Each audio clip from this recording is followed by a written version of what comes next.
Assalamualaikum warahmatullahi wabarakatuh. Salam sejahtera untuk kita semua. Shalom, Om Swastiastu, Namo Buddhaya, salam kebajikan. Yang terhormat Bapak Raharjo selaku dosen mata kuliah Pendidikan Kewarganegaraan. Yang saya banggakan teman-teman Didika Perpajakan terkhusus kelas B. Kami akan mengadakan fokus group discussion yang dengan tema untuk seperti satu kesenjangan keadilan sosial di Indonesia, kemudian krisis moral dan konsep pers yang bebas dan bertanggung jawab. Sebelumnya, perkenalkan nama saya Duk Saibarsto dengan NIM 1521016. Kemudian ada Ardiani Putri Hapsari dengan NIM 1521006. Kemudian Arjita Junaini dengan NIM 1521067. Kemudian ada Azhara Siva Prasadja dengan NIM 1521008. Kemudian ada Brigita Maura Adelia Wibowo dengan NIM 1521009. Dan ada Koironi Fahmi Asif dengan NIM 1521010. Adapun aturan FGD pada hari ini yaitu peserta wajib on cam dan on mic ketika menyampaikan diskusi dan off mic pada saat menyimak pendapat dari orang lain. Kemudian diskusi pada kali ini harus menggunakan diskusi bukan wawancara atau obrolan, kemudian terkelompok atau bukan individual, dan terfokus atau terarah, bukan bebas. Nah, untuk pertanyaan diskusi pada hari ini, yang pertama, kesenjangan keadilan sosial di Indonesia. Mungkin teman-teman ada yang mau berpendapat untuk kesenjangan sosial yang ada di Indonesia. Waktu dan tempat kami persilahkan. Saya izin berpendapat tentang kesenjangan sosial di Indonesia. Menurut saya, karena dalam Pancasila itu terdapat sila yang berbunyi keadilan sosial bagi seluruh masyarakat Indonesia. Tapi menurut saya, keadilan yang ada di Indonesia itu masih belum benar-benar adil dan masih terdapat sesuatu yang terlewatkan. Dan menurut saya hal ini karena ada beberapa hal seperti kualitas sumber daya manusia di Indonesia yang masih tergolong rendah, karena beberapa dari mereka tidak mendapatkan pendidikan yang baik dan tidak benar-benar berkualitas pendidikannya.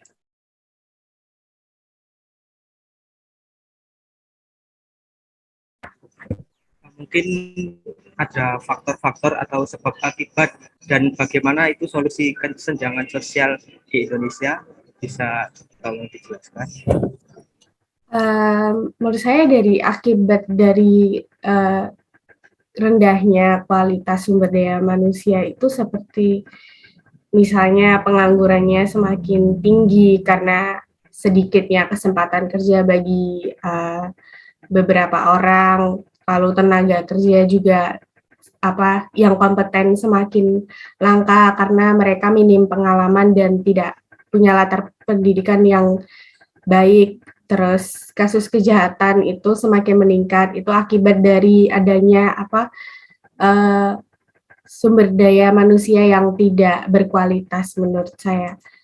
Nah, solusi yang mungkin bisa memperbaiki adanya hal itu seperti memberikan kesempatan kerja bagi beberapa orang, karena hal itu bisa mengurangi kemiskinan bagi beberapa masyarakat.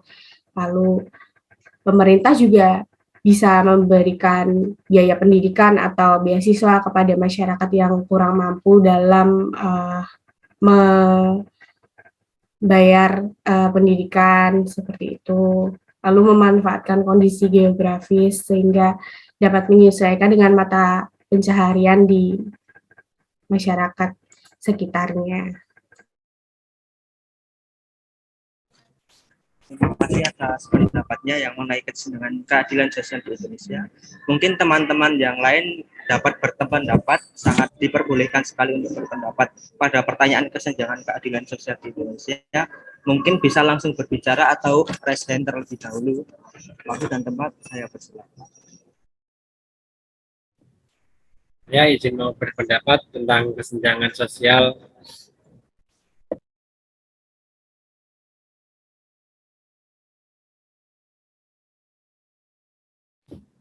Kalau menurut saya kesenjangan sosial itu adalah perbedaan pembangunan ekonomi antar suatu wilayah dengan wilayah lainnya secara vertikal dan horizontal yang menyebabkan disparitas atau ketidakpemerataan pembangunan. Penyebab kesenjangan ini yaitu meningkatnya karena bukan karena memburuknya kondisi kemiskinan, tapi melesatnya akumulasi kekayaan kelas atas di antara tahun 2003 sampai 2010. Konsumsi tahunan per orang yaitu 100% dari individu terkaya hingga 6% setelah disesuaikan. Akibat kesenjangan tersebut yaitu dapat memperlambat pertumbuhan ekonomi, pengentasan kemiskinan, serta dapat memicu konflik antar masyarakat. Dan solusi yang dapat kita ambil terhadap kesenjangan tersebut yaitu memperbanyak pendidikan vokasi atau meningkatkan tenaga kerja langsung supaya mengurangi pengangguran di Indonesia. Terus memperbesar alokasi anggaran untuk kesejahteraan kaum miskin dan mengurangi subsidi BBM. Yang terakhir yaitu membuka akses perbankan yang dikenal dengan financial inclusion untuk masyarakat yang selama ini tidak pernah bersentuhan dengan lembaga keuangan. Itu saja dari saya.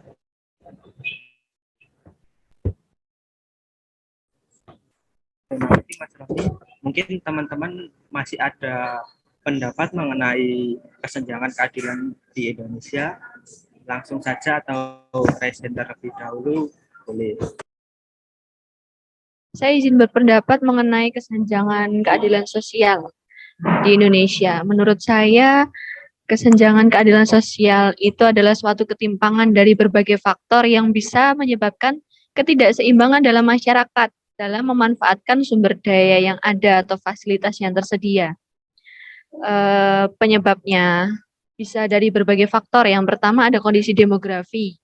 Karena dengan wilayah dengan penduduk yang memiliki usia produktif lebih banyak, itu pasti akan lebih maju daripada yang memiliki usia produktif lebih sedikit. Selain itu, persebaran penduduk yang tidak merata membuat orang itu sulit untuk mendapatkan pekerjaan. Yang kedua ada kondisi pendidikan. Dari faktor pendidikan ini sangat menimbulkan kualitas SDM yang menjorok. Jadi kualitas SDM yang baik itu pasti akan sangat berguna untuk pembangunan suatu wilayah. Mungkin faktor yang ketiga adanya kemiskinan. Kemiskinan itu sangat mencolok, seperti perbedaan dengan orang kaya yang memiliki segala fasilitas sehingga orang yang kaya semakin kaya dan bahkan orang yang miskin bisa semakin miskin karena adanya kesenjangan sosial tersebut. Lalu adanya peningkatan kualitas penduduk yang secara membludak sehingga suatu wilayah sulit untuk mengendalikan peningkatan kualitas penduduk tersebut karena adanya fasilitas kesehatan yang mungkin kurang memadai atau kegiatan pemberdayaan suatu kelompok masyarakat yang kurang memadai juga seperti itu. Terima kasih. Terima kasih Mbak Brigita atas pendapatnya. Mungkin teman-teman yang lain masih dapat berpendapat. Saya izin berpendapat tentang kesenjangan keadilan sosial di Indonesia. Kesenjangan keadilan sosial di Indonesia itu merupakan suatu kondisi di mana ada hal yang tidak seimbang di dalam kehidupan masyarakat. Penyebabnya ada dua faktor, yaitu faktor internal dan faktor eksternal. Faktor internal itu berasal dari dalam diri seseorang. Rendahnya kualitas diri seseorang menjadi satu di antara faktor internal. Ketimpangan sosial bisa muncul karena kemiskinan yang mengekang masyarakat. Faktor eksternal. Faktor ini merupakan faktor yang berasal dari luar diri seseorang. Faktor ini bisa terjadi karena adanya birokrasi atau aturan hukum negara yang mengekang masyarakat sehingga mereka kesusahan dalam mengembangkan dirinya. Ketimpangan sosial ini bisa memicu adanya gejala kemiskinan secara struktural. Akibat dari kesenjangan keadilan sosial di Indonesia itu adanya pengangguran yang semakin banyak, kemiskinan, tenaga kerja berkompeten terbatas, target pasar tidak jelas, dan tingginya kasus kejahatan. Solusinya yaitu peningkatan kualitas penduduk, seperti peningkatan kualitas SDM dapat dilakukan melalui upaya-upaya sebagai berikut. Memperbaiki kualitas pendidikan agar setiap anak memiliki kemudahan akses untuk memperoleh pendidikan, meningkatkan fasilitas kesehatan, baik tenaga medis ataupun pelayanan kesehatan, melakukan pemberdayaan kelompok masyarakat seperti memberikan penyuluhan atau pengarahan pada masyarakat, pemberian modal bagi UMKM yang membutuhkan untuk mendirikan usaha yang sebagai alternatif mata pencaharian, dan menciptakan peluang pekerjaan. Terima kasih Mbak Gita atas pendapatnya. Mungkin Mbak Zara bisa menyampaikan pendapatnya mengenai kesenjangan keadilan sosial di Indonesia. Waktu dan tempat saya persilakan. Mungkin bisa saya dulu untuk kesenjangan keadilan sosial di Indonesia. Nah, makna dari keadilan sosial yaitu keadilan yang berlaku untuk masyarakat di segala bidang kehidupan, yaitu kita dapat menikmati semua yang ada di masyarakat itu dengan adil dan kita sama-sama mendapatkan hak itu. Nah, tapi ada banyak faktor yang menghambat terbentuknya keadilan itu, yaitu kurang tegaknya keadilan di Indonesia ataupun kurang tegaknya penegak hukum atau kurang aturan yang masih berbelit-belit dan lain-lain. Nah, jika keadilan bisa ditegakkan dengan baik, maka kesejahteraan itu akan timbul dengan sendirinya.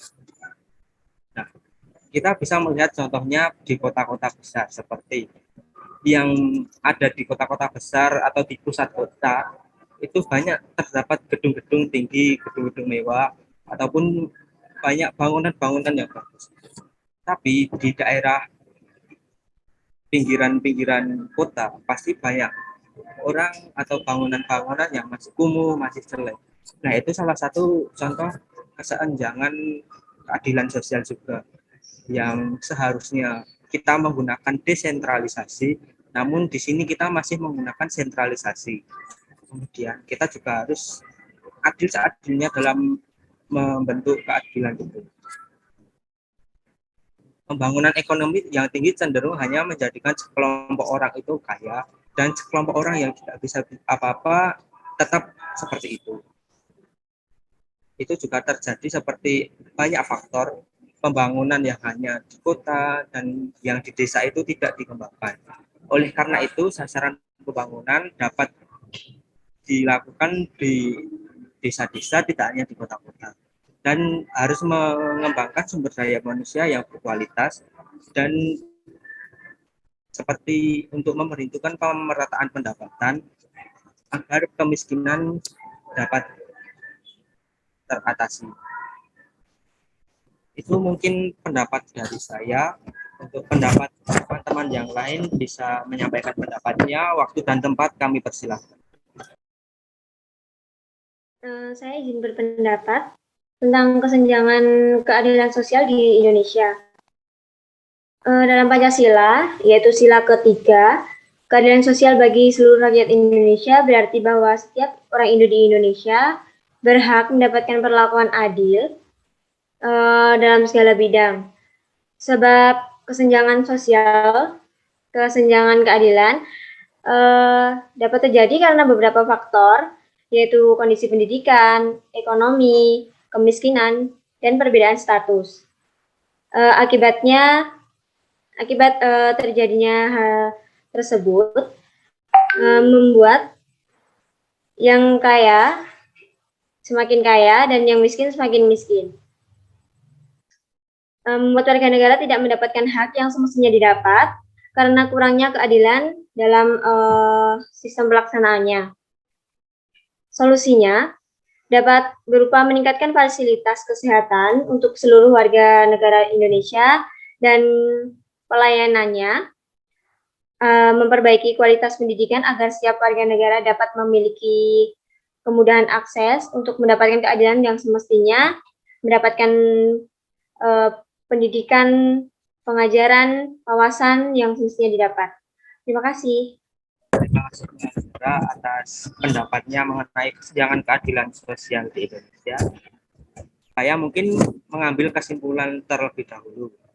Yang pertama, keadilan sosial itu harus diterapkan bagi seluruh rakyat Indonesia dan itu tanpa terkecuali. Baik itu keadilan di bidang pendidikan, di bidang penghidupan atau rumah yang layak, dan ekonomi dan lain-lain. Kemudian banyak faktor yang menghambat untuk keadilan sosial tersebut, yaitu seperti sentralisasi kekuasaan atau sentralisasi pembangunan, kemudian pemimpin yang hanya mementingkan diri sendiri, kemudian juga banyak ketimpangan-ketimpangan seperti yang kaya menjadi tetap kaya, yang miskin menjadi lebih miskin. Nah, itu contoh-contoh kesenjangan keadilan sosial di Indonesia. Nah, itu kita dapat mengambil solusi seperti pembangunan kita harus merata atau kita harus desentralisasi kekuasaan. Kemudian kita harus menciptakan lapangan kerja ataupun menciptakan banyak peluang kerja untuk dapat kita menghindari kesenjangan sosial tersebut. Kemudian kita juga bisa membuka lapangan kerja. Jadi kita bukan hanya menjadi orang yang mencari kerja, tapi kita harus bisa menjadi pembuka lapangan kerja. Kemudian untuk kesenjangan keadilan sosial, kita dapat memberikan kritik-kritik ke pemerintah ataupun kritik-kritik yang bersangkutan untuk menegakkan keadilan sosial, seperti kritik yang membangun. Namun dalam kritik juga harus memperhatikan aspek-aspeknya. Jangan sampai kita kritik tapi jatuhnya malah menjelek-jelekan. Itu mungkin kesimpulan yang dapat saya ambil dari tema pertama, kesenjangan keadilan sosial di Indonesia. Kita lanjut ke tema yang kedua, yaitu krisis moral yang dialami anak muda di era milenial. Mungkin karena kita kan udah ada di era milenial, kita dari perkembangan zaman pun udah beda dari mungkin yang tahun 90-an yang belum mengenal HP, terus di tahun kita itu udah banyak perkembangan zaman. Misal kita udah mengenal HP, udah mengenal smartphone, udah mengenal banyak sekali. Nah, mungkin teman-teman bisa berpendapat mengenai krisis moral yang dialami anak muda di era milenial kali ini. Waktu dan tempat saya persilahkan. Izin berpendapat tentang krisis moral. Menurut saya krisis moral yaitu mengurangnya tingkat kesopanan, kedisiplinan, serta penerapan adat ataupun yang lainnya. Penyebab krisis moral tersebut ada banyak faktor. Salah satu halnya faktor eksternal atau faktor keluarga, yang di dalam keluarga itu kurang mendukung untuk menerapkan moral dalam kesehariannya yang baik. Masalah keluarga dapat merenggangkan antara moral terhadap adat yang dapat dilakukan oleh seseorang tersebut.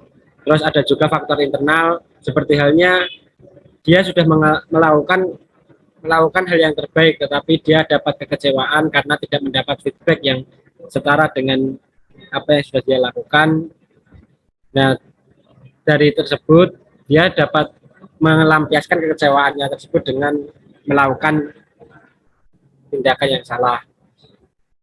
Dan krisis moral tersebut mengakibatkan banyak hal, seperti halnya dalam pendidikan, menyebabkan banyaknya pelanggaran terhadap pendidikan, termasuk adalah masalah-masalah pendidikan maupun etika pendidikan dan masyarakat.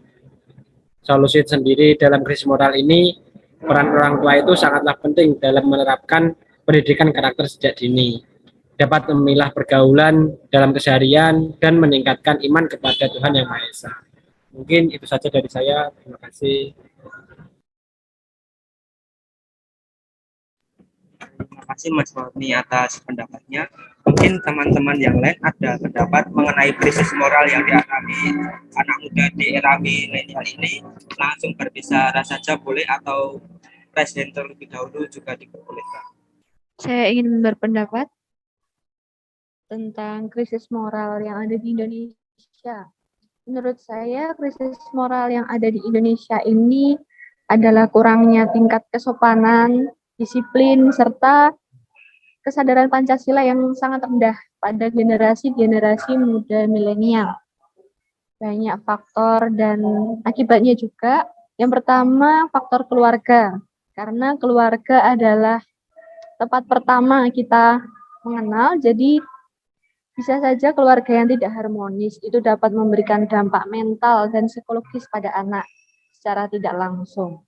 Lalu mungkin pada anak yang kurang bisa mengontrol diri, karena biasanya pada remaja yang sulit untuk mengontrol emosinya, tidak bisa mempelajari dan membedakan tingkah laku yang dapat diterima dan tidak dapat diterima pada sosial, pada lingkungan. Lalu yang sangat berpengaruh juga adalah pengaruh lingkungan dan media massa. Saat ini media massa seolah-olah sangat lekat pada generasi muda milenial, khususnya pada remaja. Jadi seseorang yang melakukan tindakan menyimpang itu bisa saja karena terpengaruh lingkungan atau pada teman-teman sebayanya. Lalu yang selanjutnya adalah dorongan kebutuhan ekonomi. Menurut saya dengan adanya kebutuhan ekonomi pada orang tersebut sangat bisa menyebabkan orang tersebut melakukan perilaku yang menyimpang. Lalu untuk solusinya menurut saya kita harus menanamkan pendidikan karakter yang kuat sejak dini, yaitu dari lingkungan keluarga. Karena dalam pemenuhan hak-hak anak dapat tumbuh dan berkembang itu sesuai dengan potensi yang dia miliki. Yang kedua adalah memilih teman bergaul di lingkungan yang tepat. Lalu memanfaatkan perkembangan iptek dengan baik. Dan yang terakhir, kita harus meningkatkan iman dan takwa kepada Tuhan Yang Maha Esa. Sekian pendapat dari saya. Terima kasih Mbak Brigita atas pendapatnya. Mungkin teman-teman yang lain dapat mengutarakan pendapatnya atau memberikan saran juga boleh. Waktu dan tempat saya persilahkan. Izin berpendapat tentang krisis moral yang dialami oleh anak-anak. Krisis moral itu adalah perilaku yang menyimpang, misalnya seperti tidak sopan dan tidak memiliki rasa hormat kepada orang yang lebih tua, tidak mentaati tata tertib di sekolah, berkata kasar, dan merasa bangga. Penyebab dari krisis moral yang dialami oleh anak yaitu rusaknya akhlak masyarakat kita adalah lemahnya iman. Yang kedua, lingkungan yang buruk dan tidak baik. Yang ketiga, lemahnya kontrol baik dari diri sendiri, keluarga, maupun sesama masyarakat, dan masih lemahnya penegakan hukum. Dampak dari krisis moral yang dialami oleh anak ini berdampak pada pendidikan, sehingga menyebabkan banyak pelanggaran. Solusi dari ini yaitu menanamkan pendidikan karakter sejak dini, memilih teman bergaul di lingkungan yang tepat, memanfaatkan perkembangan iptek dengan baik, meningkatkan iman dan takwa kepada Tuhan Yang Maha Esa. Untuk menghindari salah pergaulan, kita harus pandai memilah dan memilih teman dekat, karena pergaulan akan sangat berpengaruh terhadap etika moral dan akhlak, karena kepribadian manusia akan mempengaruhi dari pergaulan itu sendiri. Apabila seseorang bergaul di lingkungan yang baik, maka ia akan timbul kepribadian yang baik juga, dan apabila seseorang bergaul pada kondisi lingkungan yang kurang baik, maka akan timbul kepribadian yang kurang baik juga. Terima kasih. Terima kasih Mbak Cita atas pendapatnya. Mungkin teman-teman yang lain bisa langsung mengutarakan pendapatnya langsung saja. Ya, waktu dan tempat saya persilahkan. Izin berpendapat, sama dengan rekan-rekan sebelumnya, bahwa krisis moral pada anak muda itu seperti ya yang sudah disampaikan, tidak sopan atau tidak memiliki rasa hormat kepada orang yang lebih tua. Dan menurut saya hal ini sangat kompleks dan harus segera ditangani. Maksudnya harus ada penanganan supaya hal ini tidak semakin dinormalisasikan oleh masyarakat atau tidak semakin tinggi kasusnya. Menurut saya penyebab dari anak-anak itu mengalami krisis moral bisa terjadi karena dari faktor keluarga yang tidak harmonis dan Padahal sebuah keluarga itu sebagai istilahnya support system, tapi malah tidak memberikan dampak yang positif gitu, bisa menyebabkan terjadinya krisis moral dan pengaruh lingkungan, dan menurut saya identitas diri juga berpengaruh dengan seseorang itu mengalami krisis moral. Seperti dia mengalami hal tidak tahu jati dirinya dia dan tujuannya hidupnya seperti apa. Dan akibatnya orang-orang yang tidak mengerti apa yang dilakukan itu mengarah ke pergaulan bebas dan melakukan perbuatan-perbuatan yang menyimpang. Solusinya bisa memberikan pendidikan moral sejak dini, berperan dalam mengenalkan ajaran religius, dan berusaha untuk memperluas wawasannya agar terhindar dari adanya hal-hal menyimpang yang bisa membawa dia ke tempat yang tidak diinginkan, seperti hal-hal negatif seperti itu.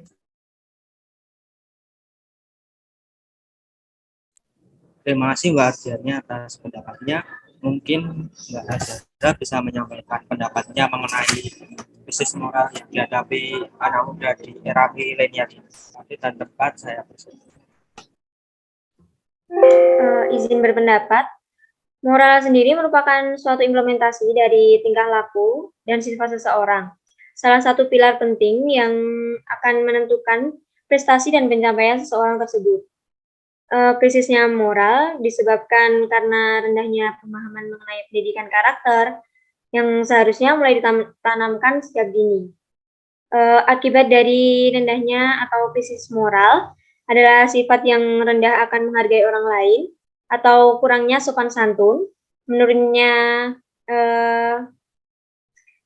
karakter baik-baik seperti menghargai orang lain atau sebagainya dalam kehidupan, yang membuat anak muda sekarang ini dianggap kurang dengan adanya wawasan atau didikan dari orang tua sendiri yang diketahui cukup dekat dengan kita.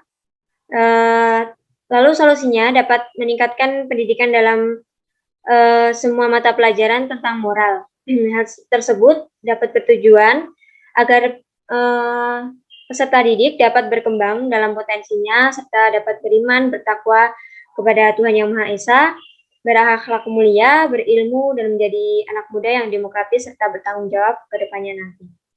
Terima kasih. Terima kasih Mbak Zara atas pendapatnya. Mungkin saya akan mengutarakan pendapat saya, yaitu moral biasa disebut adat kebiasaan, wejangan-wejangan, patokan-patokan, atau peraturan yang mengatur bagaimana manusia dapat bertindak atau berbuat baik. Nah, kemudian pada akhir-akhir ini generasi muda kurang atas moral tersebut. Ada beberapa akibat dan sebabnya. Yang pertama sebabnya yaitu faktor keluarga yang kurang mendukung. Kemudian krisis identitas. Kemudian yang ketiga kontrol diri yang lemah atau mudah terbawa oleh orang lain. Kemudian yang keempat, sikap mental yang tidak sehat. Yang kelima, pelampiasan rasa kecewa yang disalahgunakan. Kemudian yang keenam, pengaruh lingkungan dan media massa. Dan kemudian dorongan kebutuhan ekonomi seperti yang di atas, seperti kesenjangan. Untuk akibatnya seperti generasi muda yang tidak memiliki moral atau memiliki adab. Kemudian generasi muda tidak bisa menghargai orang tua dan lain-lain. Untuk solusi dari permasalahan tersebut yaitu yang pertama, menanamkan pendidikan karakter sejak dini. Kemudian yang kedua, memilih teman yang baik. Yang ketiga, meningkatkan iman dan takwa. Yang keempat, dapat meningkatkan atau melalui pembelajaran pendidikan keluarga negara. Itu mungkin sedikit pendapat dari saya. Untuk kesimpulannya ya seperti itu, kita moral itu mengandung aturan-aturan atau kebiasaan yang ada di masyarakat. Dan kemudian kita di sini sudah banyak krisis moral karena kita sudah berkembang zaman seperti globalisasi, tapi tidak didukung dengan sumber daya manusia yang baik, yang seperti hanya sesukanya dirinya sendiri, dan kita dapat menerapkan solusi seperti menerapkan pendidikan kewarganegaraan atau Pancasila, kemudian kita dapat menanamkan pendidikan karakter sejak dini, kemudian meningkatkan iman dan takwa. Mungkin itu pembahasan dari tema krisis moral yang dialami anak muda di era milenial ini. Kemudian kita akan beralih ke tema yang ketiga, yaitu konsep pers yang bebas dan bertanggung jawab. Karena kebanyakan berita-berita kali ini, pers ini dibatasi karena seperti menjatuhkan pemerintah atau kita berpendapat sedikit tentang pemerintah, kita dijatuhkan. Nah, kita kali ini akan membahas tentang konsep pers yang bebas dan tidak ada paksaan dari orang-orang tertentu. Mungkin teman-teman yang mau berpendapat, waktu dan tempat saya persilahkan. Izin berpendapat tentang konsep pers bebas. Kalau menurut saya itu adalah suatu konsep yang dapat menerapkan suatu kualitas demokrasi yang dapat memperkuat dan mendukung warga negara untuk berperan dalam demokrasi negara. Penyebab yang harus diadakannya kebebasan pers ini dikarenakan ada kekurangnya perhatian atau kurangnya cara merangkul dari pemerintah terhadap masyarakat sendiri.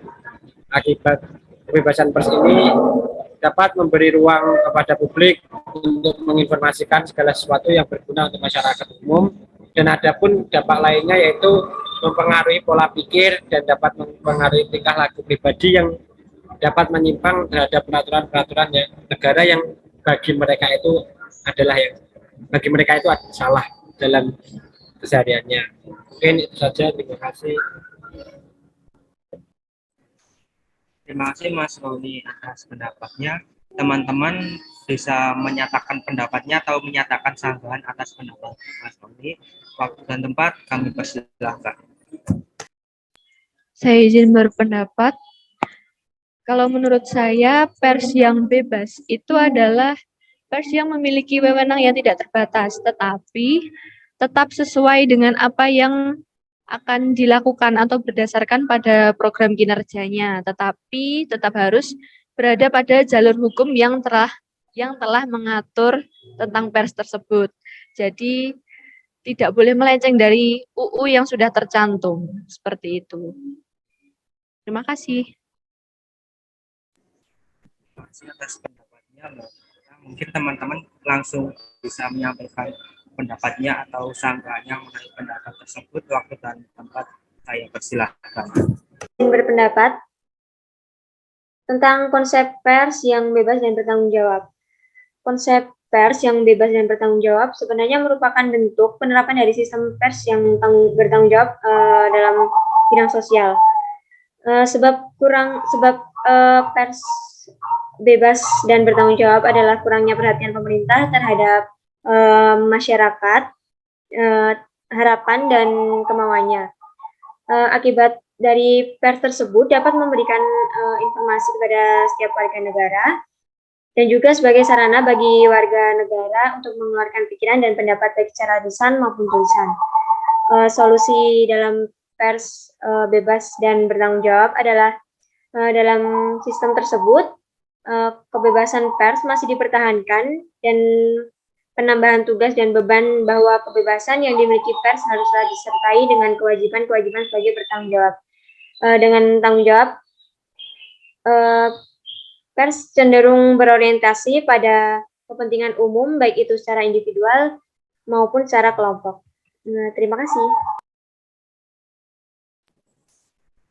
Saudara atas pendapatnya.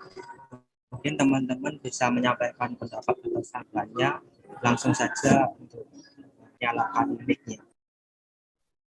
Izin berpendapat tentang pers yang bebas dan tanggung jawab. Pers yang bebas dan merdeka ini bukan pers yang bebas yang sebebas-bebasnya. Bebas dan merdeka dapat dijadikan terbebas dari segala tekanan, paksaan, atau penindasan dari pihak manapun termasuk pemerintah negara atau pihak-pihak tertentu. Dengan demikian, pers dapat bebas dan berekspresi tanpa tekanan dan paksaan dari pihak manapun, tetapi tidak mengabaikan etika, nilai-nilai, norma yang berlaku, dan undang-undang yang berlaku. pers yang bebas dan bertanggung jawab ini juga memiliki dampak, yaitu dampak positif dengan fungsi pers dalam kedudukannya, yaitu memberi ruang kepada publik untuk menginformasikan segala sesuatu yang berguna untuk khalayak umum dari semua golongan yang ada dalam masyarakat dan dapat memberi tambahan wawasan Nusantara dalam kehidupan bernegara ataupun memberikan ruang pendidikan secara umum. Ciri-ciri dari konsep pers yang bebas yaitu satu, memiliki ketertiban umum, dua, mengutamakan kejujuran dan fakta, serta menghindari kebohongan. Yang ketiga, tidak menyesatkan masyarakat. Yang keempat, tidak menimbulkan keonaran dan keresahan, serta tidak tendensius. Yang kelima, tidak melakukan pemaksaan kehendak. Dan yang keenam, tidak merusak kesusilaan. Terima kasih. Terima kasih Mbak Ardita atas pendapatnya. Mungkin Mbak Ardiani bisa langsung menyampaikan pendapatnya. Waktu dan tempat saya persilahkan. Ya, menurut saya tentang pers yang bebas dan bertanggung jawab itu media pers dibebaskan untuk mengambil atau memperoleh berita dan info tentang apa yang terjadi. Namun hal itu juga harus tetap dipertanggungjawabkan. Nah, hal ini terjadi karena kurangnya perhatian dari pemerintah kepada masyarakatnya. Akibat dari pers yang tidak dipertanggungjawabkan bisa merugikan pihak-pihak tertentu dan menjadi alat politik dari oknum untuk mencapai tujuan tertentu atau menayangkan hal yang jauh dari nilai norma. Dan solusi yang bisa dilakukan adalah dengan memelihara ketertiban dan berusaha untuk tidak menyimpang dari norma yang berlaku. Terima kasih. Terima kasih Mbak Ardiani atas pendapatnya. Mungkin saya akan memberikan pendapat saya sekaligus kesimpulan dari konsep pers yang bebas dan bertanggung jawab.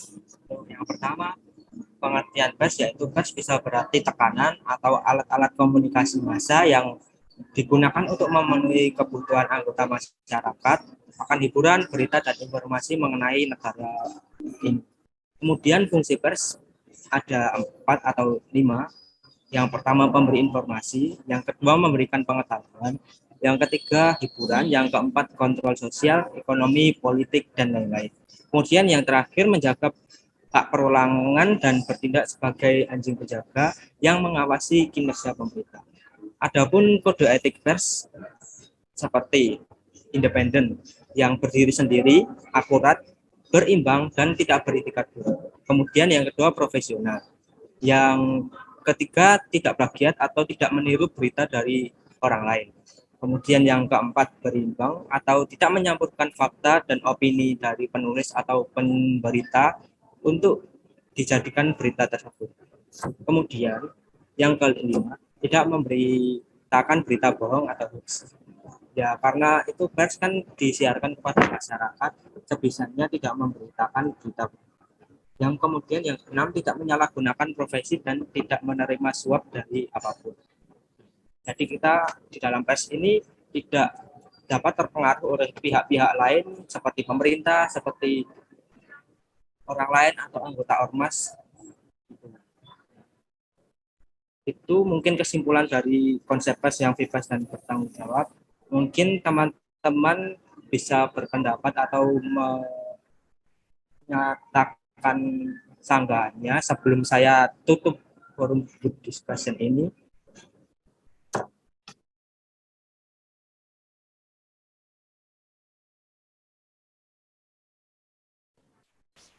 Kalau sudah tidak ada yang menyanggah dari tema-tema di atas, mungkin saya tutup fokus group discussion kali ini. Ya, terima kasih teman-teman atas partisipasinya untuk sudah bergabung dalam fokus group discussion ini yang sudah membahas 3 tema besar tersebut. Dan juga terima kasih pada Bapak Raharjo selaku dosen mata kuliah pendidikan kewarganegaraan yang sudah membuat fokus group discussion ini, dan juga terima kasih teman-teman Dedika Perpajakan khususnya kelas B yang sudah mensupport fokus group discussion pada kali ini.